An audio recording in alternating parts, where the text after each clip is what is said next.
Mardi 24 mai 2022, Zik TV, votre télé du Sud, elle est suivie partout en Casamance. Merci de votre fidélité. Dans un instant, les titres du journal.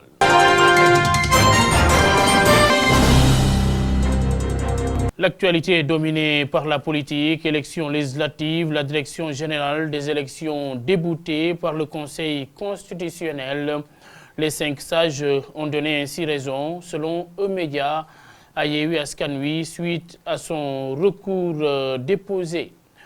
Déclaration d'Ousmane Sonko hier soir, la société civile prend cette sortie au sérieux et appelle à la retenue pour un climat social apaisé au Sénégal. Madia Diop Sané, son coordinateur, va s'expliquer, vous allez l'entendre. Processus de paix en Casamance, une rencontre d'information et de sensibilisation des parlementaires s'est tenue ce week-end. C'est à Ziguinchor. C'est à l'actif du Centrafricain pour le leadership et les droits humains en partenariat avec la COSPAC. Et puis en sport, la CAF, Confédération africaine de football, disqualifie 2 sélections en course vers la Coupe d'Afrique des Nations 2023 en Côte d'Ivoire. Bonsoir et bienvenue dans cette édition.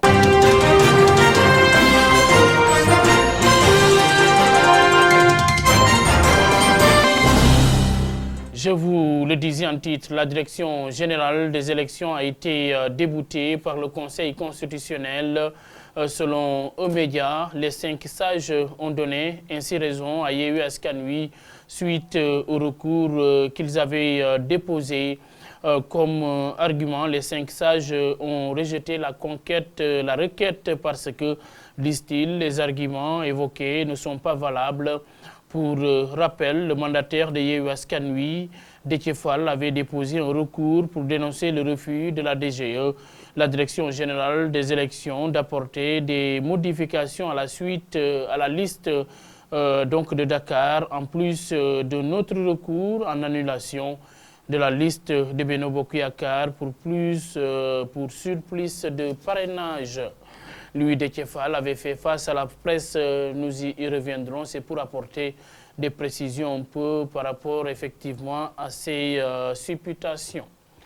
Tension politique avec des déclarations de tous bords du côté du pouvoir comme de l'opposition suite à l'invalidation de certaines listes. La société civile, à travers le mouvement Vision citoyenne, alerte et appelle à la retenue pour un climat apaisé au Sénégal. Madia Diop Sané, son coordinateur, s'en explique au téléphone avec Zik TV. Oui, nous sommes en train véritablement d'observer la scène politique nationale et nous voyons beaucoup d'agitation. Nous voulons faire comprendre aux uns et aux autres que la démocratie a des règles, mais la démocratie en fait a des principes. Et les principes de démocratie, c'est la participation citoyenne, c'est la participation des partis politiques, de quelque bord qu'ils soient. C'est la participation de tout le monde aux élections. Mais le principe de la démocratie n'est pas l'exclusion. Et ce que nous avons malheureusement vu dans ce pays, c'est que le parrainage a causé beaucoup de problèmes, beaucoup de torts en réalité à des partis. Malheureusement, peut-être que nous sommes en train de dépasser ce cap-là, mais nous demandons tout simplement au Conseil constitutionnel, surtout à ces 7 sages-là, de tout faire pour que la démocratie puisse être respectée, mais aussi de tout faire pour que les tensions sociales, les tensions politiques que l'on est en train de noter par-ci, par-là dans ce pays, puissent être apaisées. Ce Sénégal est un beau pays et nous ne devrions laisser personne brûler ce pays-là, à savoir les opposants comme le parti au pouvoir. Nous devrions nous juste dire la vérité, rétablir les faits. La participation des partis politiques aux élections, mais qu'est-ce qu'une élection législative? Mais c'est une élection comme toutes les autres élections. Pourquoi exclure des partis? Pourquoi? Donc nous demandons au Conseil constitutionnel de prendre véritablement de sages décisions, que ces 7 sages prennent des décisions sages qui vont permettre aux auteurs, aux acteurs politiques de participer à ces élections-là. Ces élections-là font partie des règles de la démocratie. C'est juste une étape de la vie d'une nation. Ça, nous ne cessons de le dire. Nous demandons donc au Conseil constitutionnel de tout faire pour que, au moins, mais 25 listes même pouvaient même passer. Pourquoi faire un parrainage qui va essayer de bloquer d'autres partis? Nous demandons en réalité, que la justice fasse son travail, mais nous voulons aussi un climat apaisé. Laisser les partis politiques aller compétir, c'est mieux parce que les règles, les principes de la démocratie, c'est la participation et non l'exclusion. La Maison de la Paix a abrité samedi une rencontre d'information et de sensibilisation des parlementaires sur le processus de paix en Casamance.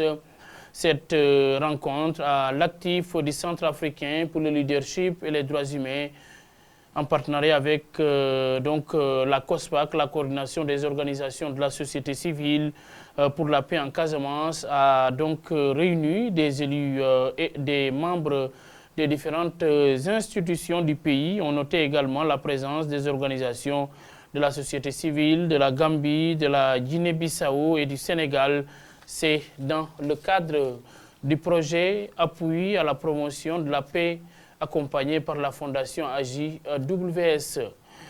Ndeye Marem Bodian, la représentante de cette fondation, nous explique. Nous l'écoutons avec Ibrahima Dari et Cheikh Badji. Je suis là aujourd'hui pour accompagner notre partenaire, la COSPAC, qui est en train vraiment d'œuvrer un bon travail et qui a initié une rencontre d'information et de sensibilisation avec les parlementaires et les conseillers au niveau du Haut Conseil des collectivités locales pour parler vraiment sur le processus de la paix, faire le point vraiment pour leur permettre d'avoir toutes les informations nécessaires pour qu'eux aussi, à leur tour, ils puissent s'impliquer et jouer pleinement leur rôle dans cette recherche de la paix au niveau de la Casamance. Parce qu'aujourd'hui, quand on parle de réfugiés, c'est dans leur pays que ces derniers vont.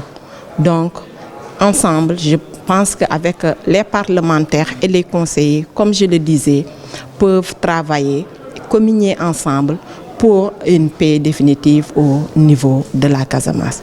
Parce que c'est très important pour nous.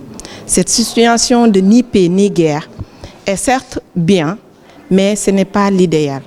Parce qu'on ne sait jamais qu'est-ce qui va se passer demain. Récemment, les événements passés nous ont vraiment édifiés toujours sur ce règlement de ce conflit, sur ce que nous devons faire, sur ce que nous devons apporter.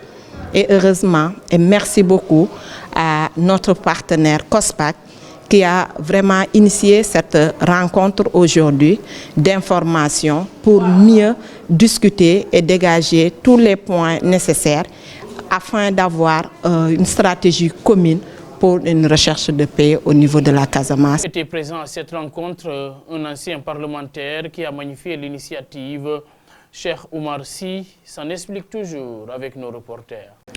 Nous saluons cette initiative-là par COSAPAT, qui a été prise par COSAPAT avec l'appui de AJWS et de CALDIS pour vraiment sensibiliser les parlementaires et les élus en général et particulièrement aussi ceux du Haut Conseil des collectivités territoriales sur la paix en Casamance.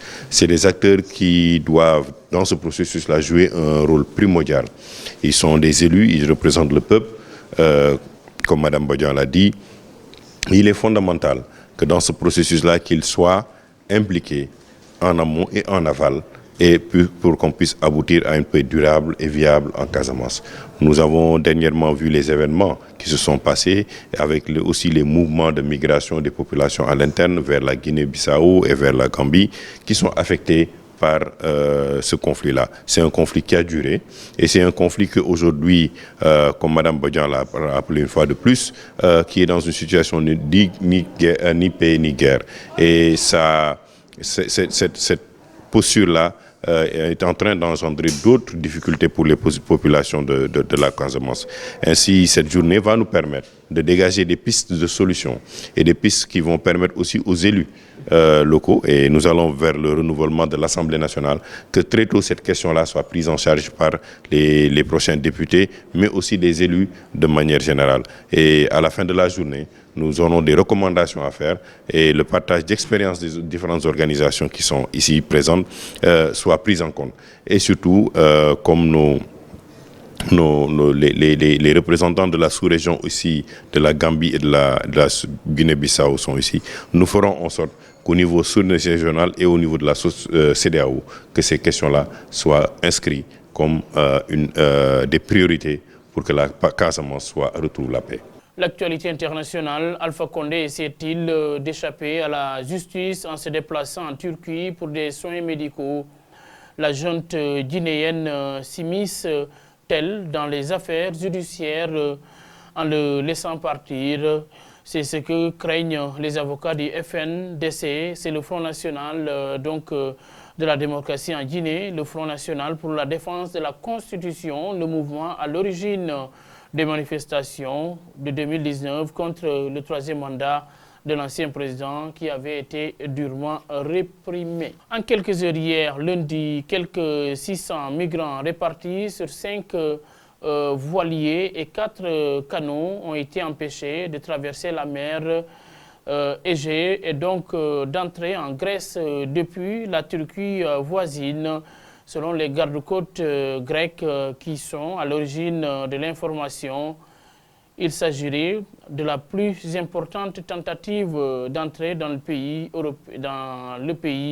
européen cette année. Le président brésilien Jair Bolsonaro a limogé lundi José Mauro Coelho. Il est nommé il y a seulement 40 jours. Le gouvernement l'a remercié pour son travail sans préciser les raisons de cette décision. Jair Bolsonaro s'élève donc depuis plusieurs mois contre la hausse du prix du pétrole et les bénéfices records de Petrobras. Dans un court instant, l'actualité des sports. Participation du trio arbitral sénégalais au Mondial Qatar 2022, le président de la CAF, de la CCA, la Commission centrale des arbitres, salue la percée des compatriotes dans ce pays, n'est-ce pas, dans ce secteur, et parle de mérite du dit trio composé de Djibril Kamara, El Malik Samba et Maguette Ndiaye.